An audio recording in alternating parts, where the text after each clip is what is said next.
Wait for it. Wait for it, and we're live. Hey, all you crazy sci-fi and fantasy fans. It's time for your daily dose of shenanigans over here at the Blasters and Blades podcast. Just a couple of nerdy veterans and one chaos coordinator geeking out over our science fiction passions and fantastical fantasies. A place where magic is king, the sky is the limit, and space is the place. We are the podcast that puts the fun in dysfunction. So without further ado, we're going to let our guest, Miss Kacey Ezell, introduce herself to our listeners and viewers at home. Hi, thanks for having me. My name's Kacey Ezell. I write emotionally charged adventure, fantasy, and science fiction. And I'm also a retired U.S. Air Force officer and helicopter pilot. I served 23 years in the Air Force flying UH-1N helicopters with a year in the desert flying Mi-17s. So, any truth to the rumor that when you write about all the magic in the military together, that it's actually a documentary and you're just like blowing smoke? That wink, wink, it's fake. I have no idea what you're talking about. I'm just saying. I read a certain book about a psychic or a magic user in World War II, and I'm just saying. Stargate was a documentary, so. Yeah, no, that's all classified, my friend. That's all right. Keep your secrets, madam. All right. Before we do get started, I know you've been on the show before, so we're mixing it up a little bit, but we do have the religion questions. Are you ready for this? Yes. All right. Stargate, Babylon 5, or Battlestar Galactica? Ooh, Stargate. Excellent choice. I remember watching the first movie, not the series that came later, but the very first movie in the theater. Yeah, me too. Loved it. Absolutely. I don't go to the movies very often, so it was one of the last movies I actually saw in the theater. Wow, that dates myself. Oh, nice. It was either it was between that and Last of the Mohicans, which I also watched in theater. Oh, yeah, that's another good one. That's another good movie. That has some of the best soundtracks. They don't make them newer movies with soundtracks like that anymore. I write to that soundtrack occasionally because it's so like epic and sweeping. Yeah, it's really good for fantasy writing. They did the military advisors they got for that one were spot on, like the stuff they made them do to prep for it. I mean, they started with, for the most part, reenactors for the military side, so they kind of already were familiar. But then they put them through like boot camps where they had like things exploding around them, and they still had to perform their drill while distracted. And they interviewed Daniel Day-Lewis about that one and how he said he felt naked for the first year because he didn't have his rifle with him. Yeah. Apparently, they made him carry it everywhere to like get the full immersion, like to just pick it up without thinking about it. I imagine that would have been. He's a method. Go ahead.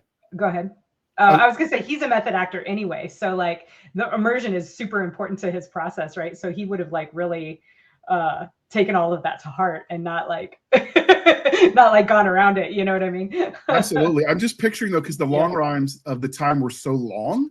Like, can you imagine trying to just fit that in your car as you're driving to and from work? No, not really. Yeah, I'm picturing like have it like angled between the seats into the back seat, or windows open like the plywood people do, like bayonet sticking out the front. Now I want one of those rifles. I mean, it's bad for my health. Yeah. I see guns, I want guns. But yeah, it was a good movie. They don't make soundtracks like that anymore. Although they did a new one, or remastered Ben-Hur with a new soundtrack, or at least they cleaned up the audio so it was more like it would have if you listened to it in a music theater where it's like a music house, like an opera theater kind of vibe. So you get the echoes and the acoustics. And that one really pops too for a movie that old. Right. So do you like some of those historic movies or do you prefer the modern stuff? Oh, I love them. I'm a huge history nerd. I don't, maybe we've talked about this before, but yeah, I'm a huge history nerd.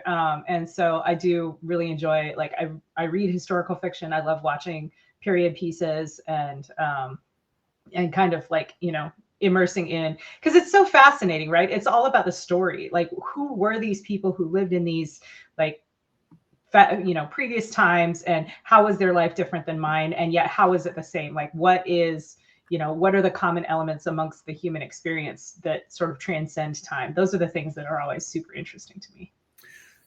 Okay. One of the things that surprises me is how some of the stuff we think of as modern has been around for a while. So like, I tried to we did an interview about the role of air power in modern speculative fiction about a year ago, I think. We actually invited you. You just were busy with work. You couldn't get the time off, but we did think of you. But one of the things that came up is how much in the modern military, we kind of undervalue what air power does because we've owned the air for so long. You kind of forget that wasn't always the case. And so I watched the movie Red Tails, which I realize it's a historical interpretation. Not exactly true. They got some made up characters, but they had them fighting jets in World War II. And I'm like, no, that can't be real. And started digging into it. And sure enough, they actually have some confirmed, like, pre-jets, like early model jets. Early jets. Yeah. So it was actually the Germans who perfected jet technology. And there's quite a bit of very controversial evidence. The evidence isn't controversial. What's controversial is like these were Nazi scientists operating in work camps with slave labor who did all of this work and all of these experiments and were able to really sort of come up with what we consider modern propulsion, jet propulsion, and rocket propulsion too, right? Like the father of the U.S. space program was Werner von Braun, and if that name sounds super German, there's a reason for it.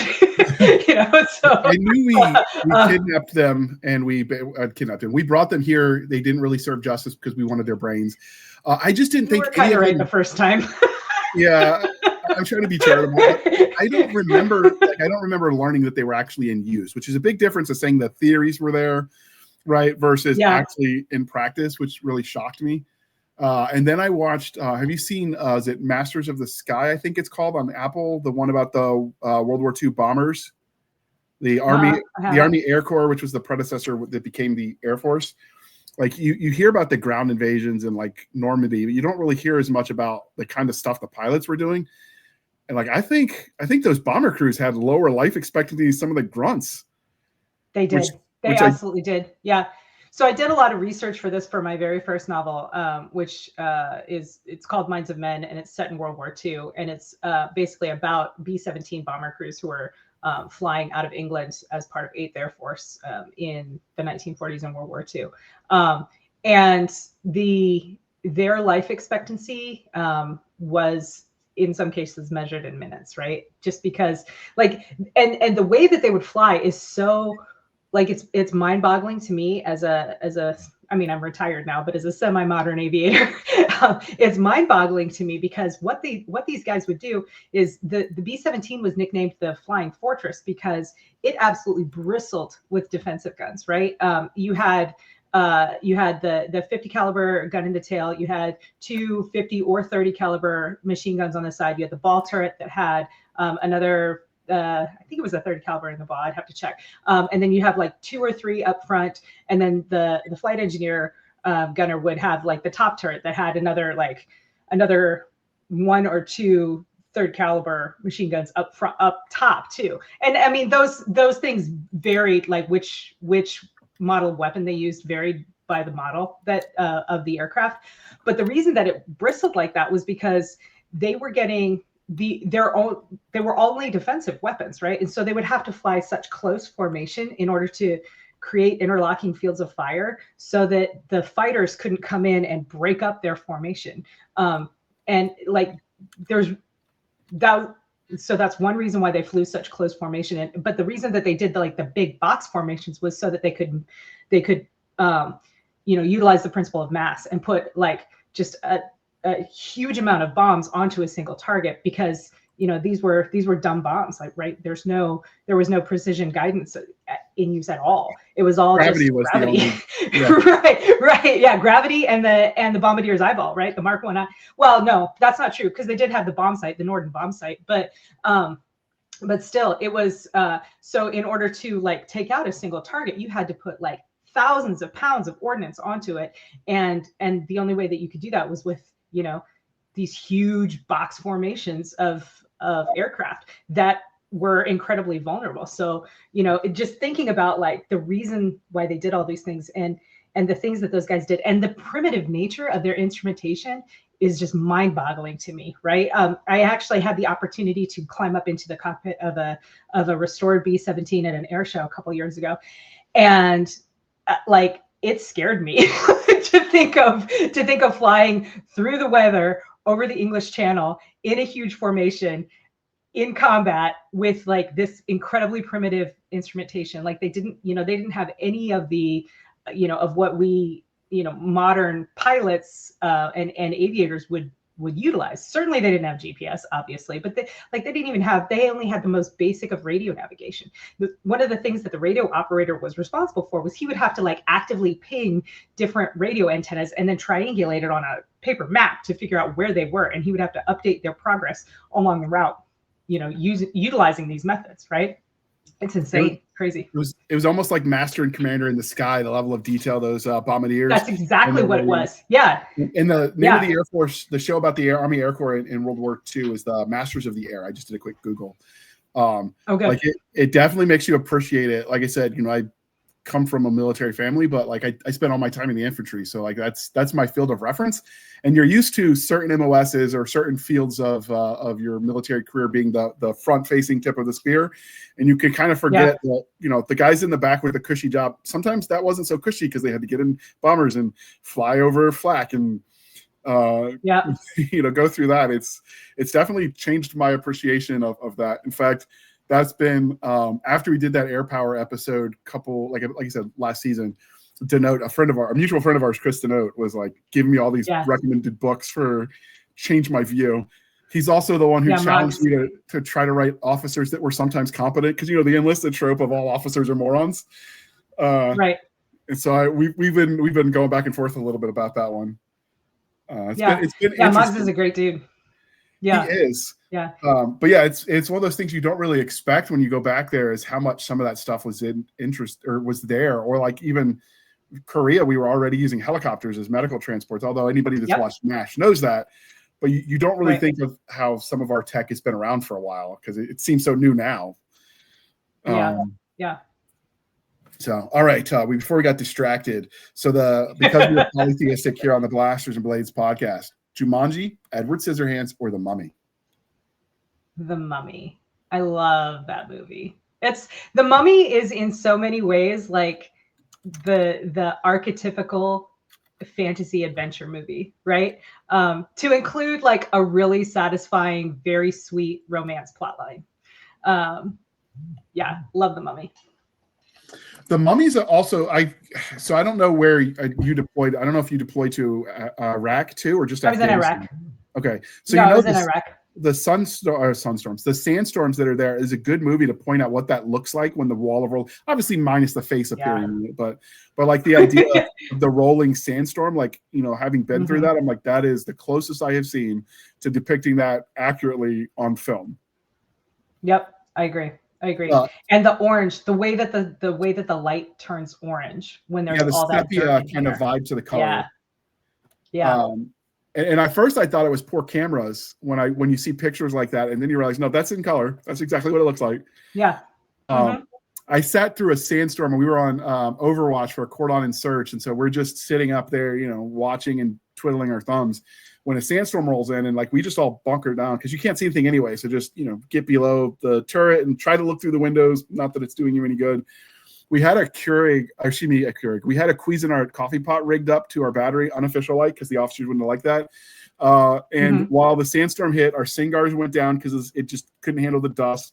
Our engine died, but our Cuisinart kept going. And so because of that sandstorm, that is the brand I swear by now, Cuisinart. Good to know. It used to be the Walmart special kind of low-end brand, but they've gone up in the world. So I'm sure it's because of my telling everybody. I'm sure. Well, I'm sure it doesn't hurt. But yeah, it's interesting to see how some of that stuff gets, because too often in military movies, everything's just too clean. Like, no, the world is dirty. Even anybody who's been camping knows that's dirty. Like when you're sleeping out in nature, like nobody's fresh as a daisy. And if they are, they're not doing the work they're lying to you they're doing. Yeah. So, yeah, absolutely. Mummies and there was a. Oh, go ahead. I was going to ask if you like the sequels to The Mummy. I never saw them. Because I liked the original so much. And I want to say the first sequel came out. I want to say, I don't remember what year that came out. It might have come out when I was like in school and unable to actually like leave to go to the movies, But yeah, I never saw them. And I don't think I'll check them out because, you know, no shame to anybody who enjoyed them and no shame to the people who made them. But I want to keep it pristine in my head. So it came out in 99, the first one. So I would have been in high school. The Mummy Returns was a sequel in 01. So I was in college with, like you. The Mummy Tomb of the Dragon Emperor was 08. And I was busy recovering from wounds. So I didn't watch that one live either. And the Scorpion King, which is loosely tied to it. I don't know. I mean, I don't know if it's considered canon, but the wiki article says it was, and that was 02. Also in college, busy doing college things. So in The Mummy Returns came out in 01. I was in pilot training. So I was head down. Did you do your pilot training while you were, I guess you're not cadet? Is that the right term for the academy? That is the right term, but no. So the way that it works is, so I graduated from the Air Force Academy in 1999. And then I this varies by individual, right? But schedule-wise, the way it worked out for me is I did about a year on active duty as a casual status lieutenant, about 10 months before I actually, my class start date for pilot training. So then I went to pilot training. I did my primary flight training, which was in the T-37, which was, you know, a little jet at the time. It's no longer in use, but I did that at Columbus Air Force Base, Mississippi. And then when I tracked helicopters, I PCS from Columbus Air Force Base to, at the time, Fort Rucker, now Fort Novosel, Alabama. And that's where I got my wings, was Fort Rucker. So what is the casual officer thing? Is that just you getting all this jobs nobody wants?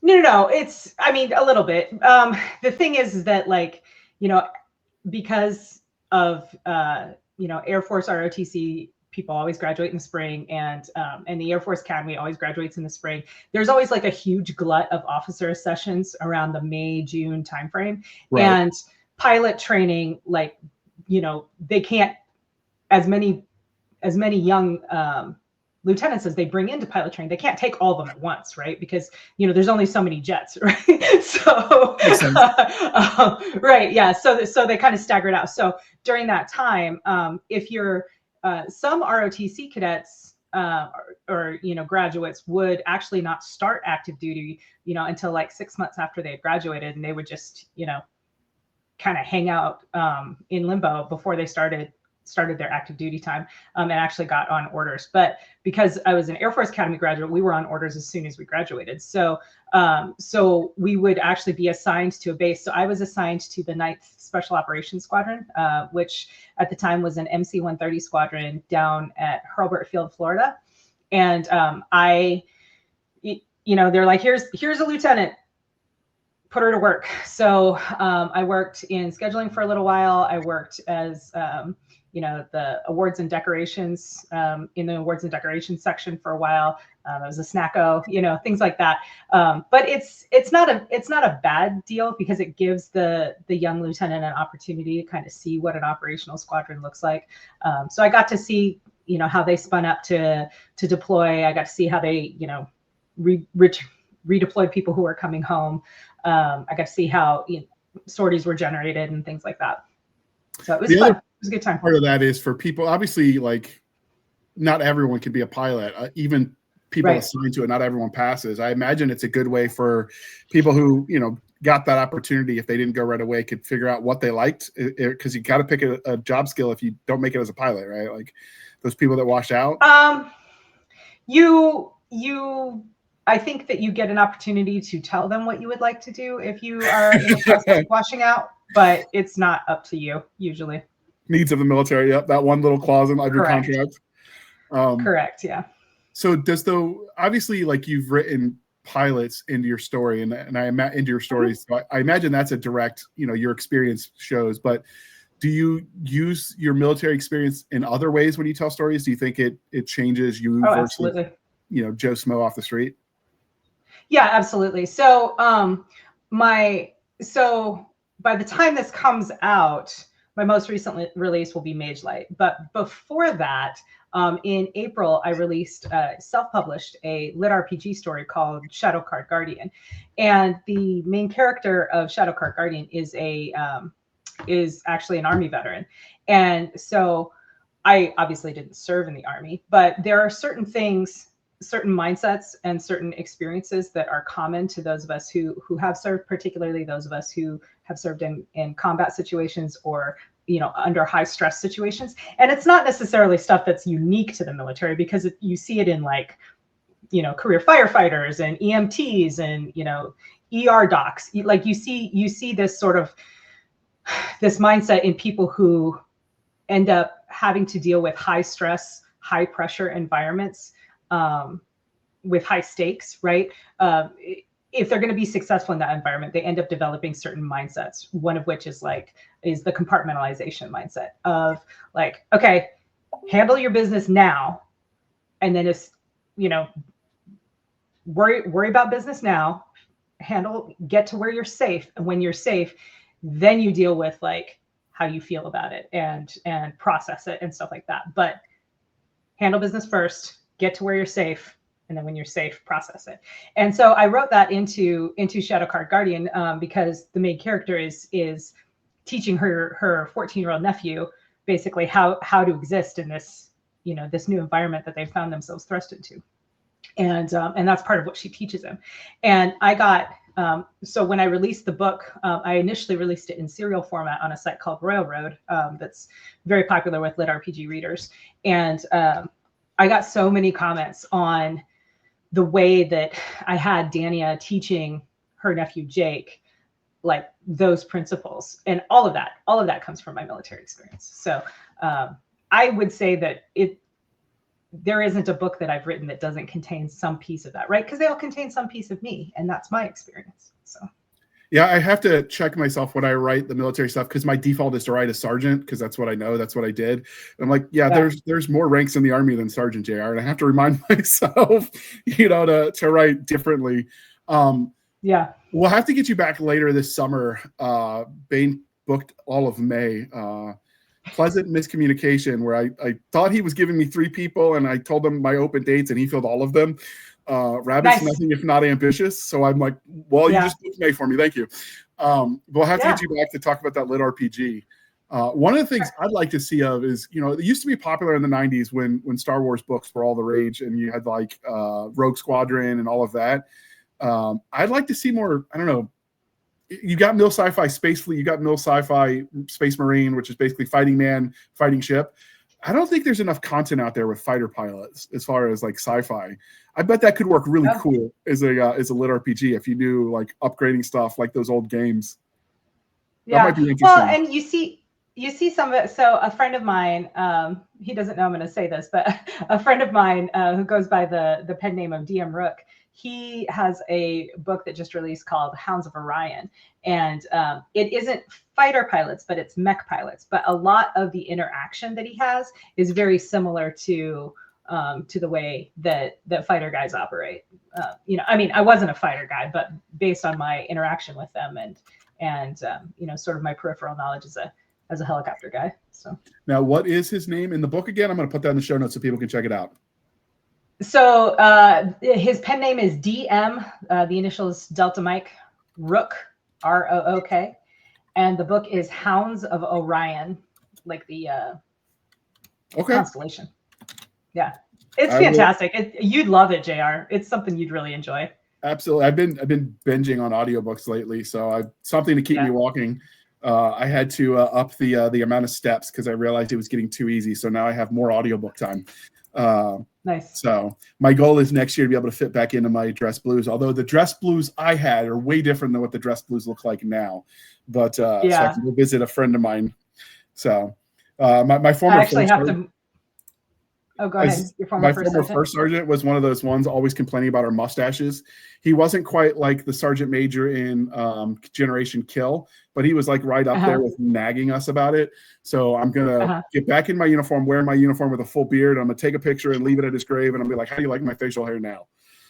I feel like that's an appropriate tribute. Yeah, I mean, he was a good guy. I don't It's not a dig, but he was just very particular about it. He didn't like the trend where they were giving more of the shaving profiles. He thought that was un-American to have a shaving profile. What that has to do with Americanism, I don't know, but he's from the era where everyone he didn't like was a dirty commie. So sure. Cold War I actually have to wear. I actually have to wear my uniform this weekend because my daughter is graduating from college and from Air Force ROTC, and so I'm going to commission her this Saturday. Yeah. Now I know your husband served as well and was enlisted. Is he going to be her first salute? He is. Yeah. That's awesome. I know it's going to be and. Your listeners won't know this, but I have blue hair now because when men retire from the air or from the military, they grow facial hair. Well, when women retire, we dye our hair. I got some. It's like the Halloween color spray, but it's just in brown, like brown black. Right. And so I'm going to be like using this spray stuff to cover the blue in my hair so that I can, be in regs for my uniform. So I look professional to commission my child. Does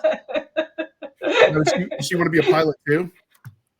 She's actually going to be a drone pilot, an RPA pilot. That's her her AFSC that she's been assigned. So she's very excited. Yeah. Now, is that job skill one where that's a pilot where officers only 2, or do they let enlisted fly the drones? I don't know how any of the drone stuff works. That's all new. So I believe now it's officers only because they're considered pilots. They wear wings. They go to it's not the same pilot training pipeline, but they do actually get some flight time in their training pipeline.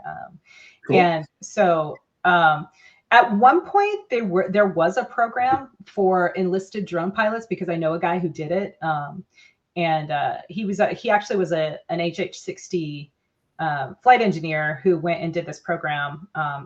But I don't think that they're doing it anymore. So, but don't quote me on that. I remember seeing about it in the news where they had enlisted people doing it. And it was the argument was because they were giving the drone pilots combat pay. And they're like, well, they're safe and in the rear. And I get that argument, but I would say probably still hazardous duty because it's still military or mentally taxing if you're dropping bombs on people. I don't care if you're doing it from the U.S. or from literally over them. It's safer, so I wouldn't call it combat pay, but definitely some compensation seems fair to me when they're in those statuses. Well, and it depends on the weapon system too, right? Some of the weapon systems actually do deploy, so they are just as much at risk as anyone else on a base. In they're not outside the wire, but they're just as much at risk as well, if I was at Taji getting mortared, right? Yeah, so, if they're on boots on ground, I don't think there's any question. The argument was about the ones that were doing it from the U.S. I think that were doing it from the States. Yeah, and I remember that too. I don't think it matters. I also that was when they were arguing about the wings and whether they should get real wings or, I don't know. It was weird. It's a weird transitional time to watch all of the veterans eat their own. And I just sat back with popcorn. I'm like, I got no dog in this fight. You do you. The great thing about being out though is you can always be better, faster, and stronger than you were because you're telling the story. So why not? What do you mean you ran? It only has to be 10% true. I did it in 3. What's your made-up numbers, people? I don't even think Usain Bolt was doing that. Although maybe I don't know. All right. So the last of the religion questions is. We do have to ask you. So one of the crying shames of growing up. Did I ask you the dinosaur? I don't think so. No? No, you haven't asked me yet. All right, perfect. I thought I got distracted because we were talking about the military stuff. And because that's normally out of order, but you brought it up, so it's a perfect segue. So one of the crying shames about adulthood is they stop asking us the important questions. So we do aim to bring it back here at the Blast and Blade podcast. So what's your favorite dinosaur and why? I have so many answers for this one. So it's not, I understand that it's not technically a dinosaur, but there is a part of my heart that will always belong to, the pterodactyl, because I'm an aviator, it's an aviator, right? But I also have always really been a T-Rex girl, just because it's the biggest and the baddest, right? So why not? Yeah, I like the T-Rex, although it's standard. You will say you can't. Or I will say you can tell like the age of the person answering that, because certain people will answer like things from The Land Before Time or Jurassic Park. Yeah. As a point of reference. Yeah. I Okay. mean, I have a lot of respect for a velociraptor too. That's very true. But yeah, I don't know. I love a big T-Rex. Plus, so there's a very famous T-Rex named Sue, like the skeleton's name is Sue, that was found not far from where my family's from, in the Black Hills in South Dakota. So I always sort of felt a kinship with her. Oh, that's cool. Is it on display in the Natural History Museum there, or is it the one in DC? I'm not sure where she is now. I'd have to look it up. But yeah, she's famous because she's an almost fully intact skeleton or something like that. And I don't even know if it's female, but they call her Sue, so I call her Sue and use she. So I mean, if it was a male, it's the boy named Sue syndrome, and they were. It's the boy named Sue, right? Which I found out recently. Shel Silverstein, whose poetry we read as kids, actually wrote that song for Johnny Cash. That doesn't surprise me at all. It did me for whatever reason. You know, the idea is when you're a writer, you write books, that's all you write, and when you write poetry, that must be all you write. But you can't live off poetry alone. So it doesn't surprise me from like a fiscal sense, but it also kind of shocks me a little bit. So the reason I'm not surprised is because Shel Silverstein's work is actually pretty dark, right? Like if you look at it and especially if you read it as an adult, even certainly like The Giving Tree, right? About, the tree that like gives everything it has to the little boy that it loves. It's beautiful. But that was about his daughter when she died as a kid. Yeah. It's a little bit dark too, right? All of if you read through the poems in like Where the Sidewalk Ends as an adult, I remember reading through them with my daughters and being like, oh, like this is darker than I remember. So yeah, it doesn't surprise me that Shel Silverstein would have written that, that song. So yeah, I don't know why it shocked me, but you wrote a lot of songs. So yeah. All right, so we can be civilized here at the Blasters and Blades podcast. We are no longer knuckle dragging troglodytes. So coffee or tea, and how do you take it? So I don't drink either coffee or tea. I do drink herbal tea sometimes. I don't. Okay. No coffee, no tea. Did you drink it when you were in? I drink. No. I'm a Red Bull girl. I just drink Red Bull. Yeah, you can tell. Orange Rippets. Yeah, Orange Rippets. Sugar-free Orange Rippets from the DFAC. Yeah, so when I was in, it was all Red Bull, and then as I was getting out, Monsters were coming in, and then from there they were also the Rippets, and then a bunch of them came up. So you can generally tell what era of the war they were in by what one of the energy drinks they were drinking. Yeah. Sugar-free Orange Rippets.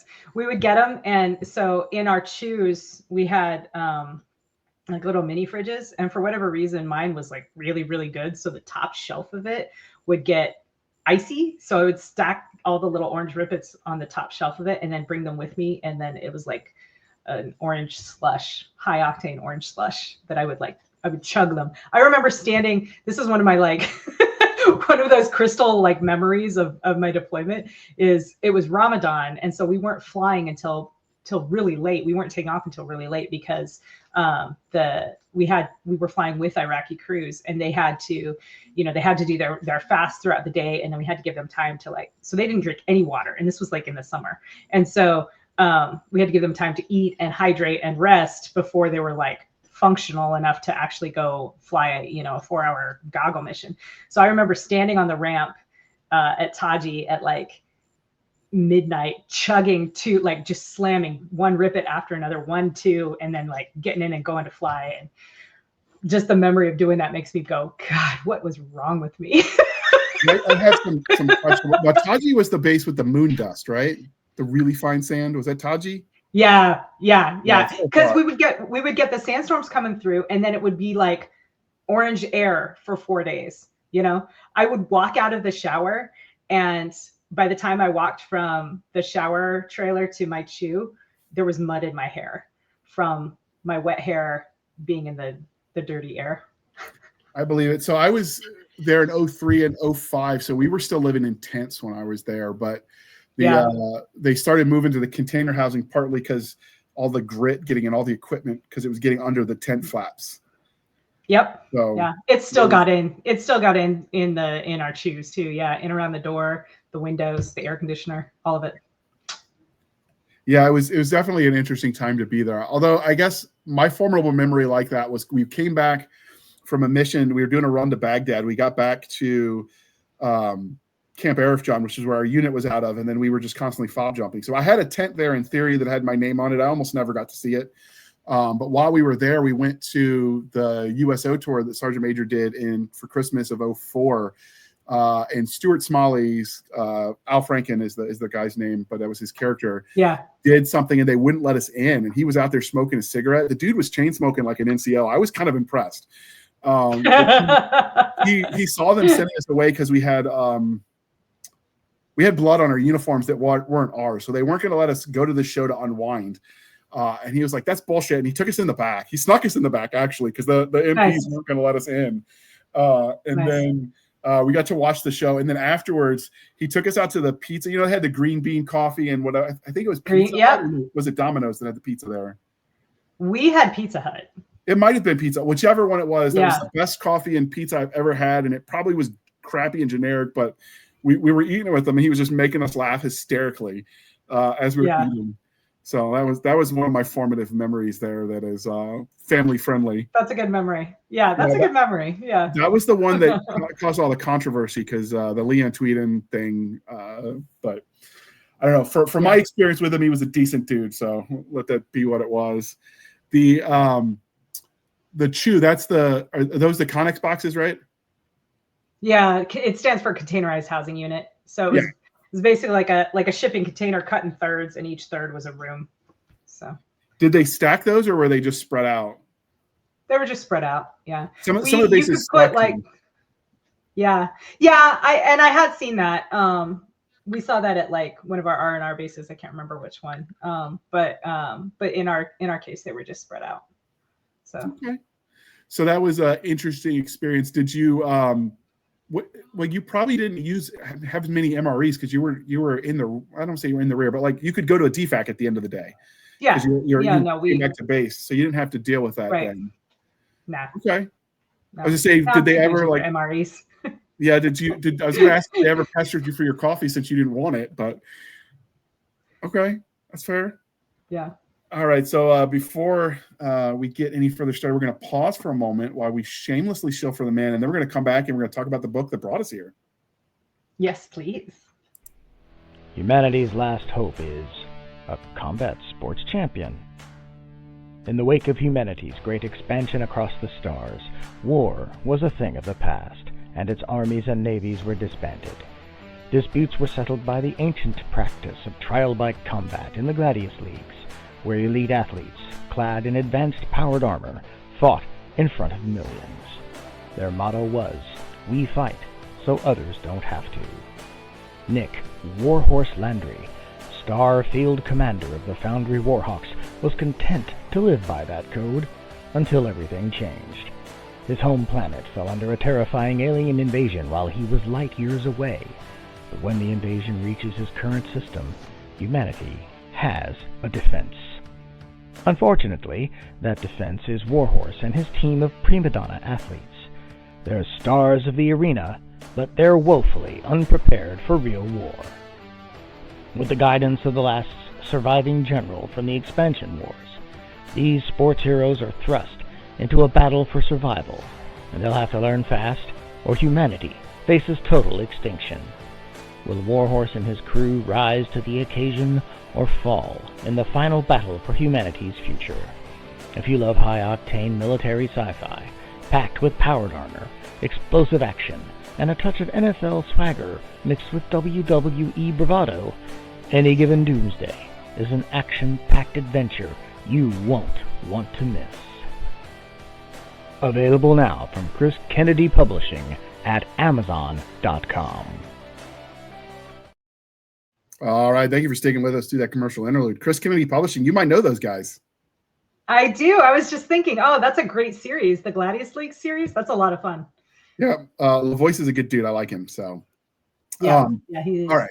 So before we get started, obviously, like the first question would be, what would you, and I'm going to throw the cover up while we talk to your listener, but what would you say the rating is of this book, this series? So that way, people is it appropriate for my kid, right? So going by the TV rating system, it's probably like a PG-13. There's no sex on the page. There is some call it sexual situations, some a lot of romantic tension, but no sex on the page. There is some violence. We've got a couple battle scenes, more than a couple battle scenes, and I would say, as I always do, you know your kid, right? If you have questions, I would say read it first, and then let your kid take a look. So. Okay. So with that out of the way, oh my goodness, I don't always like some of the trad pub covers. Some of them are a little too esoteric, or the art is too reminiscent of the 90s. But this one really pops. I love this cover. So the artist is Sam Kennedy, with whom I've been privileged to work, I think on like 6 or 7 books now. But yeah, he is a fantastic digital artist. And I love this cover so much because the thing about this book is that this is a story about a group of people who find themselves, sort of thrown together and having to work together in order to survive and to navigate this, these bonds that they've found, or that they've accidentally created amongst themselves. And it's not an accident that the characters are a caster, a warrior, a forester, or like a ranger type, and a thief or a rogue, right? So this is what I love so much about this cover, is that with this sort of metallic art element that Sam used, it really brings forth that like gaming sort of EverQuest, miniature gaming sort of feel that I think communicates that you're going to get that D&D party type dynamic throughout the story. Okay. Is this a standalone novel, or is it going to be part of a series? This is the first of a planned 4-book series. I'm super excited for the whole thing. But yeah, Magelight is book 1, and I am currently, as we are recording this, about not quite halfway through the draft of book 2. So when we set up this with Baen, because we're partnering with them and they're helping share some of these episodes, obviously because yours is so released free and somebody canceled, this obviously is airing right away, which is not normal for us. But that means, we have time to ask the questions in a way that is relevant, I think. Is the audiobook coming out soon? I know Baen always does audio. I just, it's not always the same time. Right. So it won't be a simultaneous release. Podium is producing the audiobook, and okay. I know that the narrator has been selected, and I don't know whether or not she's begun work in terms of recording this, but so the audiobook will be a little bit beyond a little bit behind the hardcover release, which should come out basically the day before this airs. Okay, that's cool. So it will be there, because for those of us like me who listen with or read with my ears, right, as they say. Do you know are you allowed to say who the narrator is yet, or no? I know who it is. I don't know if the contracts have been finalized, so I probably should not say. But that's if fair. If you like my previous audiobooks, you're gonna like this narrator. She's fantastic. Okay, and Podium Publishing, well, actually they're Podium Entertainment now, but they're good company. I've worked with them on some of my stuff too. They always use top quality work. Unfortunately, there's only so many narrators and there's so many books, so there's sometimes a bottleneck. Right. Yeah. And then of course you've got the hold up where like Audible sometimes, you can upload it and it might be tomorrow where they finally hit the publish button, or it might be tomorrow in a year. You just don't know. Right. It's like Russian roulette books. I've heard some stories where people are like, I uploaded it, it's done, but it took them 6 months for it to finally get through whatever's going on. Yeah. So, okay. So what can you tell us first about the symbol? Is this just a bossed relief of the characters? The one that's it's basically just a sort of like you said, a bas relief of the characters. So this, you want me to just tell you about the book? The story? Well, if that's the way to answer, absolutely. We're going to talk about the book next anyway. So, okay, so Magelight is a fantasy adventure novel that has a pretty strong romantic subplot to it. It's not a romantasy per se, because it's not a romance novel, in that the main question of the story is not, are they going to get together or not? The main question of the story is, are the main characters going to be able to A, survive, and B, keep their integrity and do the right thing? And then whether or not they get together is sort of, like I said, a subplot. But it's I wanted to play with the idea of, like I said, an adventuring party. So the main female character is a woman by the name of Alyssa Brion. She's a noblewoman, and she's a sorceress, but she's not a very good sorceress. She is not very powerful. And all her life, people have told her that she's just not good enough. And she's destined basically to just, get married and start having babies to keep her noble line going. However, when she graduates from the equivalent of magical sorcerer college, some events happen that end up like leaving her heartbroken and feeling very betrayed. And she basically decides, F it, and she runs and wants to choose her own fate. And that puts her in the path of the three male main characters, which are Romic the warrior. I mean, his name is Romic, but he is a warrior. Dane, who is my forester, and then Vil, who is the thief rogue character. And she finds herself needing their help and needing their protection. And because, unbeknownst to all of them, there are mysterious forces in the background that are conspiring against her, and by extension, the guys. And so they are going to have to learn to work together to navigate her magic that she doesn't really have a lot of good control over right away, and keep her safe and get her home so that she can, kind of figure things out. So it's a lot of. I had one reviewer. Are you familiar with Declan Finn? I am. He did a review of Magelight that I think is going to go live basically simultaneous with the release. But in his review, he said it's the story, the pace of the story reminded him of like a run and gun movie, except that it's sword fights and archery.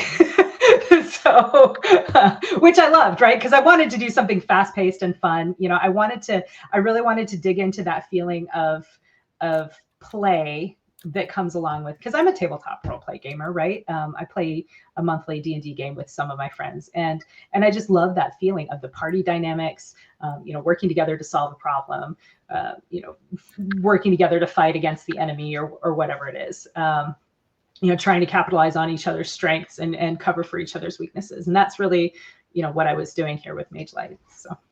Yeah, I actually write reviews for Upstream as well. So. Oh, that's right. I knew that. Yeah. So I was very grateful. I like it because they're, one, I can be thorough, and two, it kind of coagulates everything into one place. Because like when I was doing them on my website, when I would write on my website, when I would write them on the blog portion, like you might get 50 readers because you'd have to be looking for them. And part of the fun of the reviews is to start discussions and pimp it to your friends, right? So a website where everyone's doing it in one place is kind of awesome. Love Upstream Reviews. It's a great site. They only review works they like, right? Yeah. So that's cool too. Like you don't have to worry about them blasting you. It's just I was flattered and grateful that Declan decided to review Magelight, so it was cool. I wrote a review for Harold Coyle's Team Yankee. And it wasn't a good review. Mostly the review was, I wrote like the review. The good part was my nostalgic remembrance of it. Then it was critical of how that stacked against modern, combat writing, right? Because we go for more details now than they would have back then. It's writing is a product of its time. And even just look at David Weber, his writing style is somewhat different now than it was in the 90s, right? And because he's been around that long. Some of it's you get better, some of it's the market changes and what the readers want changes. And then it was very critical of whatever intern uploaded the book into a PDF, because they were in the beginning rushing to convert all those books into ebooks. they missed whole chapters. And even just pointing that out was too negative for Declan. He's like, yeah, we can't air that, JR. It's not positive. Yeah. Okay. I mean, I guess he meant, because overall, I still like the book. It was just the modern ebook didn't hold up, and that was too much for him. So I like it because there's so much rage bait on the internet. It's nice to just nice things, right? Yeah. So so you said this isn't romantasy, which we've done an episode on it that's aired. So basically, this is fantasy with romance in it instead of a romance novel set in a fantasy world. Is that correct? Correct. Yeah. Okay.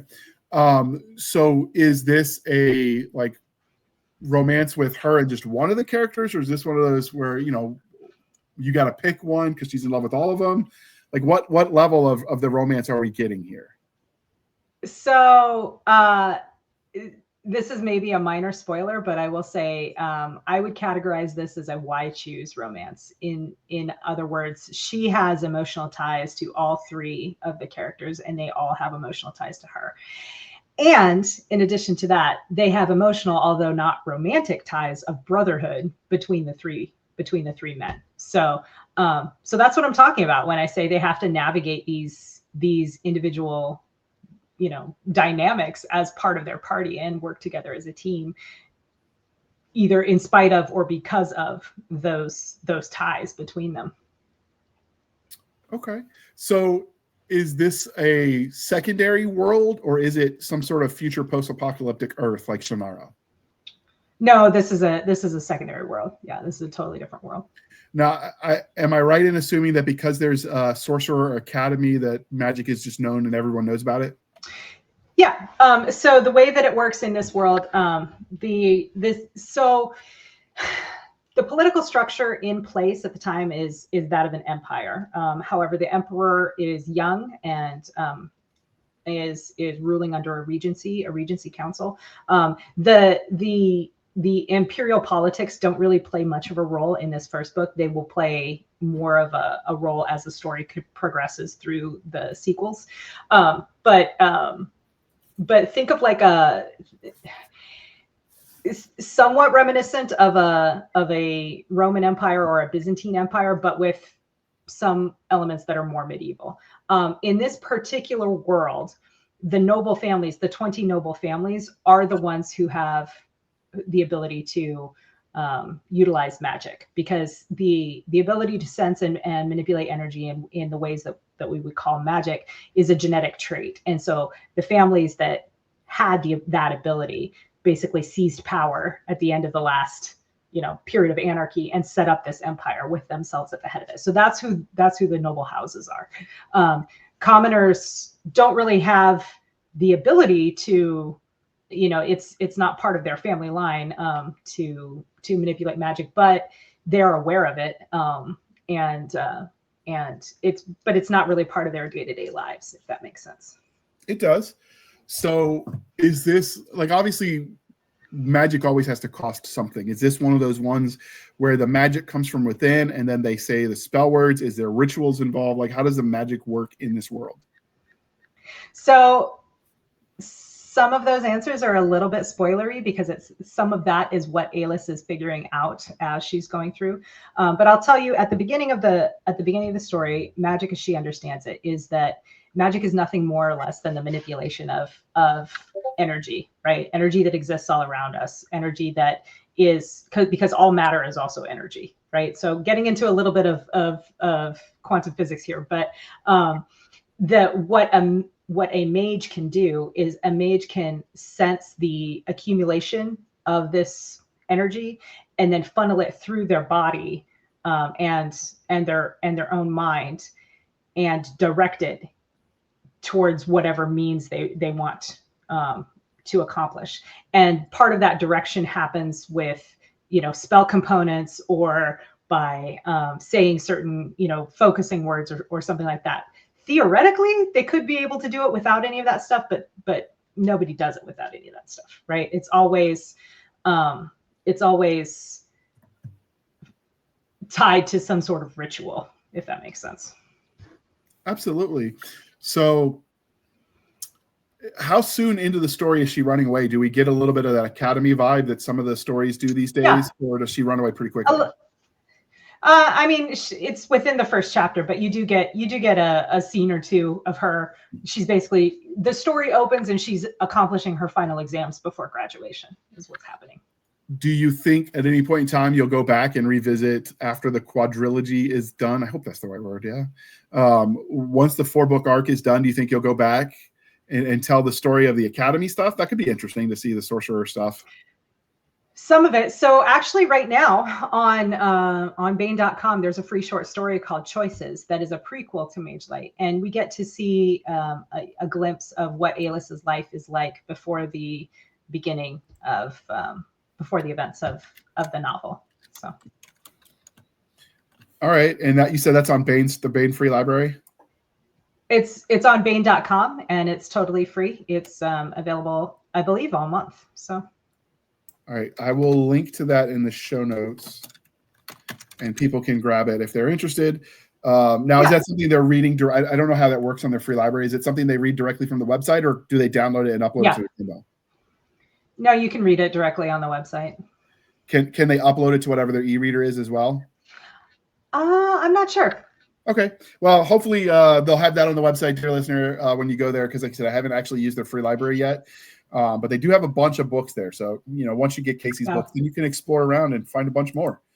So I don't know if the short story is technically considered part of the free library, because I know that when things are in the free library, there are ebooks and downloadable. I think this is honestly just, it's just a page on the website that you can just go to and read. So I've got the link. I can send it to you, Jared. Perfect. We'll link that. So where did you get the idea that became Magelight? And is the series going to be called Magelight as well? Yes, the series is called Magelight as well. The idea itself came from several sources. So one of the things that I already talked about, like my inspiration as a D&D party. Right. So one of the things I wanted to explore was, how does this come about, right? So how are these parties formed? How do you find the people that you trust to have your back in these adventuring type situations? The other thing, to be completely honest with you, that sort of inspired it is this whole why choose romance dynamic, right? So one of my guilty pleasures is that I enjoy reading a lot of reverse harem. I find it interesting. And the ones that I find the most interesting are the ones where there is a not a romantic bond between the men, but like I said, like a brotherhood bond or some sort of the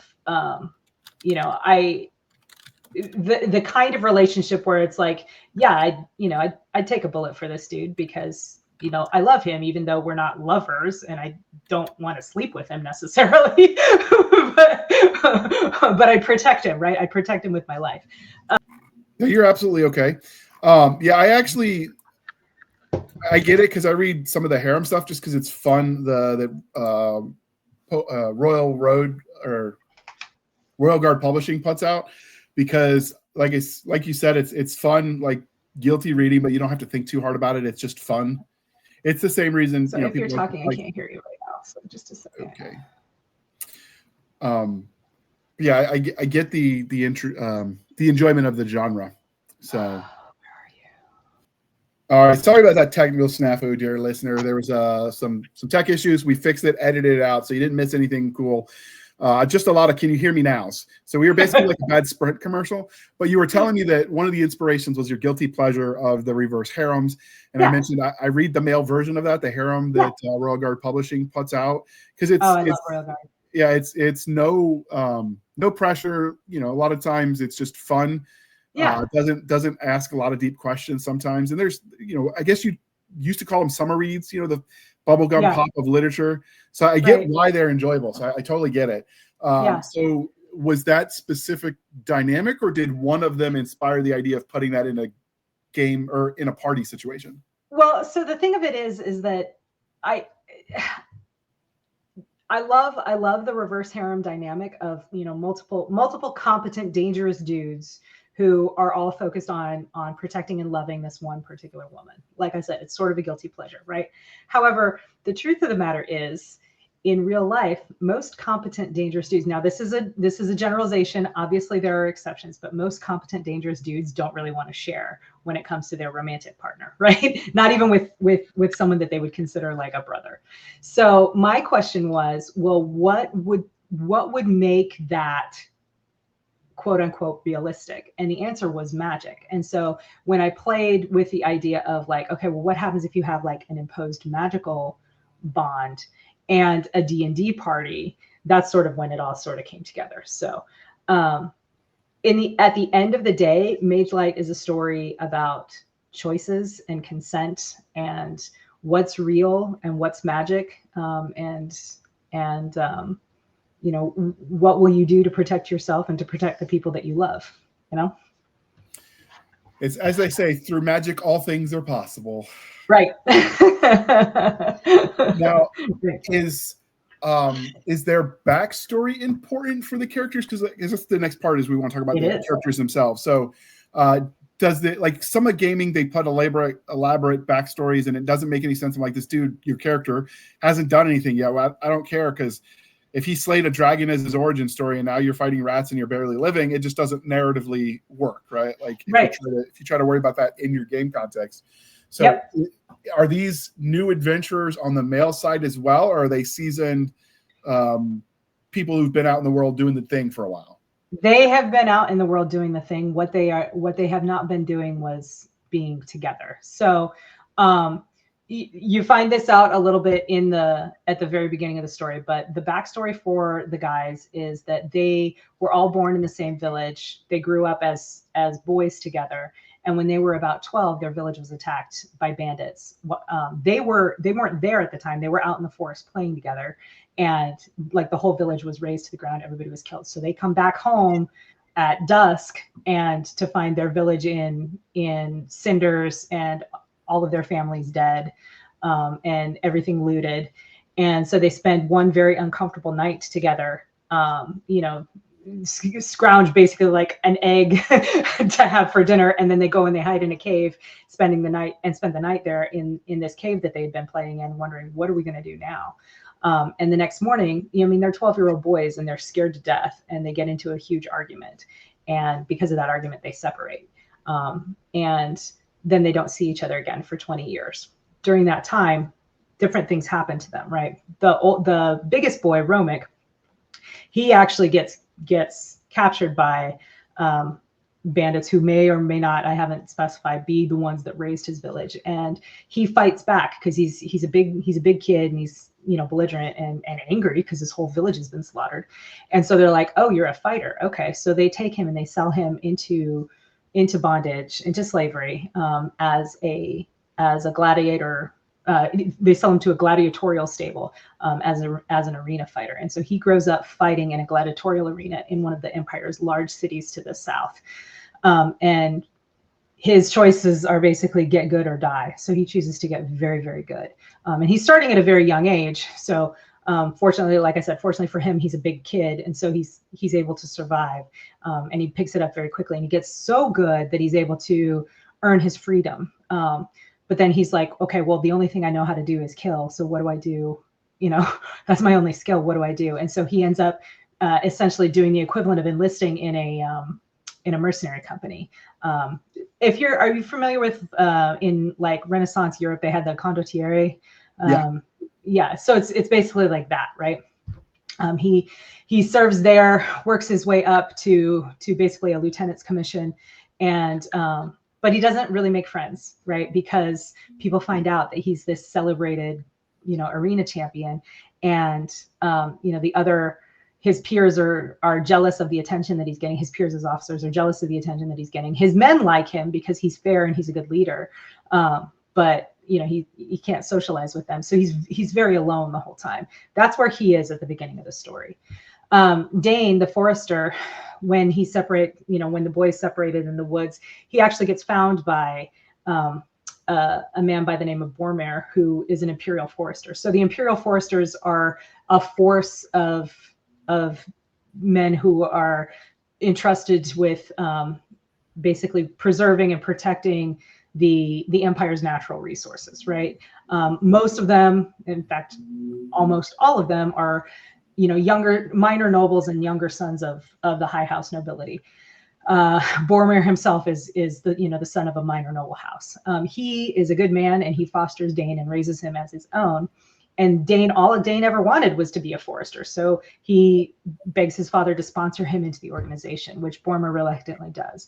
However, Dain's not a noble, and he didn't grow up in noble circles. And the organization of the Imperial Foresters is not what it once was. And so he too is alone, and he finds himself, ostracized and cast out and basically bullied. And so he decides, all right, well, F these guys. I'll get so good that they can't say anything to me. And so he gets, again, very, very good at his craft. He's a master archer. He's, excellent at woodcraft and, a master tracker, all of these things. But it's still not enough to make any of the people who are supposed to be his brothers in the Imperial Forestry Service, like him. And so he's basically an outcast. So that's where he is at the beginning of the story. Vil's backstory is probably the most traumatic of the three of them. He did not get found by anybody. He wandered for basically 2 weeks until he found himself on the edge of a city where there was like a homestead there, where he was starving. So he, stole some food from this house and got caught by the homeowner, who invited him in, fed him, cleaned him up, and then drugged his food and sold him to a brothel in the city of Seavers, the nearby city of Seavers. Seavers, by the way, is the name of the city that's that the Lyceum, the magical college where Alis graduates. The Lyceum is just on the outskirts of Seavers, right? So this is the same city. So as a 12-year-old boy, he's sold into this brothel where he is informed that, unless he wants to die, he now has to service this client. So he chooses option 3 and steals the knife out of the client's boot and murders the client, and then escapes through the window with the client's money and clothing. He lives on the streets of Seavers for, another, I think I said week or a couple weeks, until the money runs out, and then he starts begging. Well, the problem with that is that the beggars in the city of Seavers fall under the Thieves Guild, which is the organization that really runs things in the city. And Vil's not a sanctioned member, so he gets beat down. And then he gets taken in front of the head of the Thieves Guild, who asks him, were you the one who murdered this person at this brothel? And nobody knew that up to then, but this guy knew to ask about it. And so Vil, basically confesses because he figures he's dead anyway. To which this, the leader of the Thieves Guild surprises him by saying, all right, good job, because the brothel was not supposed to have young, like they were violating the Thieves Guild rules about the age of the sex workers there, right? And so that's how Vil gets introduced into the Thieves Guild and becomes basically a member of the Thieves Guild. So he gets trained as a second story, like cat burglar type, and gets, again, very, very good at it because his choices are get good or die. So that's the backstory of the men. So that's why they are all, I describe them all as competent and dangerous, because they've all had these like really difficult experiences. But the one thing that they haven't had throughout all of that was anyone to watch their back. So when the three of them come back together, and they're reunited, there are, and I don't really want to spoil it, but there are events that happen that tie them to each other, that I'm actually really proud of how that part of it came out, because you start to see really how important it is, these bonds of like chosen family become, So the second story cat burglar, so he's probably part gymnast in his skill set then, I'd imagine. Oh yeah. Because that fits the trope. And you avoided the standard, and maybe it's because you know history. Everyone says, oh, I'm going to take my gladiator, and suddenly he's a military badass. But it's one thing to fight on your own. It's another to fight in a unit, which is, perfect example is the Greeks versus the Romans, and the Romans win every time. So I like that you had him go from that to an actual military unit so he can sort of continue to grow the skills, so to speak. Right. Yeah. Because, the one-on-one combat is not the same, especially when it's done for a crowd where you're trying to impress as well. Right. Is a whole different ballgame, which Spartacus found out the hard way. Right. In Roman history. So now the forester, Is he learning magic too? I probably not, because it's not in his bloodline, right? So he's just learning the actual ranger type tradecraft of like blending Correct. in, camouflage, snares, Correct. that sort of thing. Correct. Yeah. Yeah. And survival skills too, right? Like, you know, which herbs are edible, which plants are edible, you know, hunting and like you said, snares and field dressing kills and also things like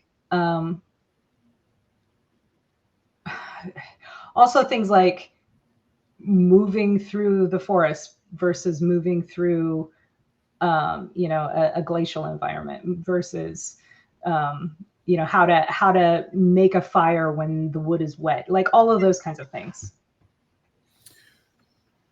Okay, so in some of the, you know, D&D type troped stories, there's, you know, a familiar or a pet involved. Did you take that route with this group as well? They got a cat, dog, something that goes with them? Nope, it's just the four of them. Now, is it standard like D&D era tech, so swords, sorcery, armor, knights, that sort of thing? Yeah, pretty much. Okay. When they start out, is it initially like, hey, we're giving you the quest, or do they just sort of stumble into the world? So at the beginning of the story, Aelis, like I said, is running away from her humiliation and her heartbreak at her graduation ceremony. But she's also a noblewoman riding alone at night through dangerous territory infested with bandits. So she predictably gets in trouble. She happens to get in trouble right in front of, like, she's running to the inn where the three brothers, the three men are meeting up to. They're not actually brothers, but, you know, chosen brothers. She happens to be like trying to get to this inn where they met up to reunite to discuss basically going into business together as adventurers. Romic is outside answering the call of nature when he sees her being chased up. And so they end up going to her rescue. And that's how the four of them meet each other, essentially. Is he I mean, obviously you wrote him as the tank character, the guy that, you know, does the damage up close and personal. Does he have a weapon of choice, or is he the weapon? Both are true, and they're, again, I don't want to give too many spoilers, but let's say that they all find some significant loot at a certain point in the story. So when it comes to the world where the story is happening, obviously it's fantasy. Do they have like fantasy races, elves, dwarves, that sort of thing, or is it just humans? So they don't have, I haven't written about any fantasy humanoid races. There are definitely fantasy animal races. Okay. So like one of their adversaries in one of the fights is something I invented called a goblant, which is, it's like an insectoid creature that fights with primitive like stone weapons, essentially, and has enough wherewithal to actually poison these weapons, but they're like insectoid hive mind type of swarm fighters, you know. So it's basically Tinkerbell with attitude as a goblin. Only if Tinkerbell looked like an ant. Fair. Well, I just meant the size, right? Because she's the kind of fairy no, it's they're like the size of I don't know, like probably waist high to a human. Okay, so they're not as small as I was envisioning. Correct. Yeah, no, they're bigger. Okay. Obviously, like normally in this kind of story, my guess is you can't tell us much about the antagonist without spoilers, but is there anything you can say? I will just say that there are mysterious forces at work that we don't really discover until the very end. So, okay, secret societies and the like. Now, something like that. I was being facetious. I know you can't say because we don't want spoilers. We want people to read the book. Right. So, if there are Thieves Guild, or are there other guilds as well? Did you lean into that with the Mercantile Guild, that kind of thing, for the ambience of the environment? So those exist. I don't really talk too much about them. One of the things that I did do is, so I talk about magical healing, but because magic is so limited in the society, and healing itself, I the body is an incredibly complex machine, right? As we know, and so magical healing, I made it something that is not easy to do. It requires a lot of understanding of physiology, and it requires a lot of like preparation and complex spellcraft, if you will. So even if Alis had the power to do magical healing, she's like, I don't really know how to do it because I've never had enough power to even learn, right? But that being said, like, normal everyday folks need to have some sort of healthcare as well. So one of the things that I did lean into was this idea of like the herbalist wise woman, right? So normal Joe Schmo in this world, village denizen or farm worker or whatever, would not have access to a magical healer. So the people who performed the healthcare tended to be the wise women, right? So these are women who have studied herbalism, potentially at the same college where Alis learned her magic, because they recognize the importance of herbalism in the overall healing community, right? Even magical healers utilize the principles of herbalism. So this would be a woman who knows about like which plants have which effects, how to bring a fever down using willow tea, how to poultice wounds and things like that. Who knows things like how to set bones, how to deliver babies, how to stitch wounds, how to try to stave off infection using natural methods, different mosses or leeches or whatever. I leaned into that pretty heavily because I find that fascinating, right? I think it's I don't think we give our ancestors enough credit for the natural healing that they were oftentimes able to do, right? Not that I have anything against modern medicine. I am very pro modern medicine, but I think it's fascinating what our ancestors were able to do when they didn't even have like the concept of germ theory that we have today. Yeah, so one of the things the Army did to keep me in the field was overdosing us on cortisone. They just gave us cortisone shots to keep the knees, because playing bumper cars in real life is not great on your body.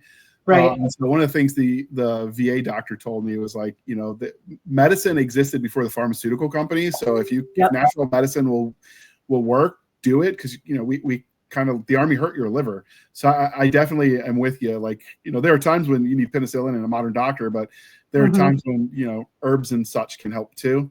Right. So for this world is, obviously you do research when you write. Like we've talked in the past and even in the beginning about what you did to prepare for the various books. Did you actually and it sounds like you did the research on the herbal stuff. Did you actually like get some swords and swing them around a little bit for fun, or fire an arrow? I mean, yeah, but I am not, I have not gone and like, done any like sword choreography or taken any fencing lessons or anything like that. But I will say what I have done is I have done a couple of internet deep dives on what's the right word for it? I guess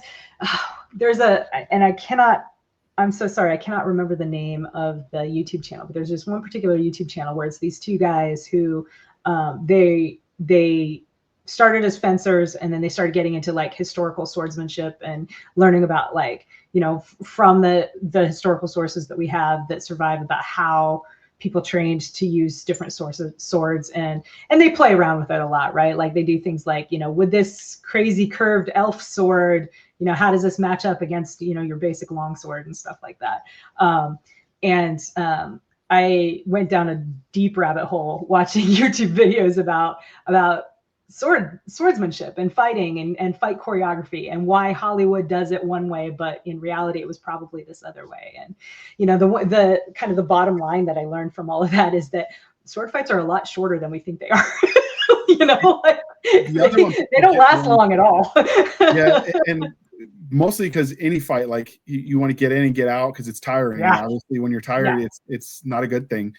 Yeah. Oftentimes, if two people were evenly matched where it was going on for a long time, unless there were other reasons behind it, because most of the time you weren't necessarily fighting personal vendettas. It was, my army against your army. They'd just be like, okay, peace out, bro. We're gonna call this a duel, and they'll walk away. Yeah. Right? And in military engagements, most of the time you weren't using swords, right? There's pole arms, yeah. Yeah, exactly. It's a much better weapon for a military engagement, which is something that, that was some early feedback that I got from actually from the late Howard Andrew Jones, who's an amazing fantasy writer. And if you like sword and sorcery at all, you immediately need to go check out his Chronicles of Hannivar series, because it's chef's kiss good. Was it Sword and Sandal, he called it? Yeah. So good. Anyway, I was very privileged to, I sent an early draft of Magelight to Howard, and he sent me back some really incredible feedback. And that was part of it was, because in Romic's opening combat scene, initially I had him fighting with a sword. He's like, "You're going to kill him if you do that. Like, everybody would have a spear." And I was like, gotcha. So, are you familiar with Lindy Bage, the YouTube channel? Maybe. I don't know. I don't think so. The name's not familiar. He's a British dude who does like deep dives into various areas of history. And that was one of the things he did, is he got a bunch of people that were like HEMA trained, so historical European martial arts. Mm-hmm. And then he had like a bunch of school kids, trained them in the spear. Mm-hmm. And of various lengths, and before the day was over, the spearmen were killing these guys, killing them metaphorically, these guys that had been like professional sword fighters, like with their level of skill, because the reach, you just can't beat the reach. Yeah, you can't get inside. Yeah, exactly. And especially not when there's multiple spearmen, right? Right. When you're marching in lockstep in a phalanx or whatever. Yeah. So the other thing is that people often get wrong when it comes to fantasy or just Hollywood in general, was the armor never works. It never stops an arrow. Yeah. And quite frankly, those people weren't morons like we seem to think. Just because they didn't know some of the things we know doesn't mean they're stupid. Right. So yeah. Learn the armor if it didn't work. Right. You did do something. Yeah. It amuses me. There's actually some funny videos where some guys that train in HEMA are running like obstacle courses in their full, knight in shining armor kit. And it surprises me how limber they can be. And of course, their famous "Dost thou even lift, bro?" as they're like lifting weights in the armar. Right. So there's a lot of good content showing that some of our misconceptions are. Yeah, absolutely. It's based partly on Hollywood and partly on historical inaccuracies, because there are weapons that were designed to be used, and some of it were just display pieces, and they don't realize the display pieces are heavier because we don't want them to get stolen or move around. You want it to stay on display. Right. And so that, they're not exactly what you would use in combat. Yeah. Well, and it didn't have to be, because it was always intended to be a display piece. It didn't have to be properly balanced. It didn't have to weigh, it could be heavier because it was encrusted with jewels or whatever, just like that famous samurai sword, which is like super ridiculously long. Oh, it's proof that giants existed, or the dude just wanted to prove how skilled he was. Right. Yeah. As a craftsman, right? So when you were in Iraq, did you ever go see the petting zoo? We called it the petting zoo. It was like the cache of like all the gold AK-47s that they seized from Saddam's palace and all that kind of stuff. I did not. So I did tour the palaces in the middle of Baghdad.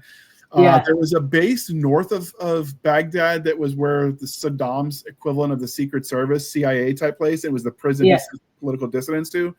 And we had bombed it. So like two parts of it the entrance had caved. So it was just kind of left. And the army was using the third prison cells, because the laws on military, or the regulations about military security stuff, so you had to have certain things triple locked. So the weapons are locked to their rifle racks, and they're locked in a room, and that room is locked, kind of thing. Yeah. For sensitive items. And when we were exploring, because I worked construction to pay for my college degree, you don't always have to remove every rock, just the right rocks, and gravity will do the rest. And we started exploring the unexplored jail cells. And we actually found like the jail cells were locked, but inside of them were like gold bars, gold plated AK-47s. Yeah. And this was 2005.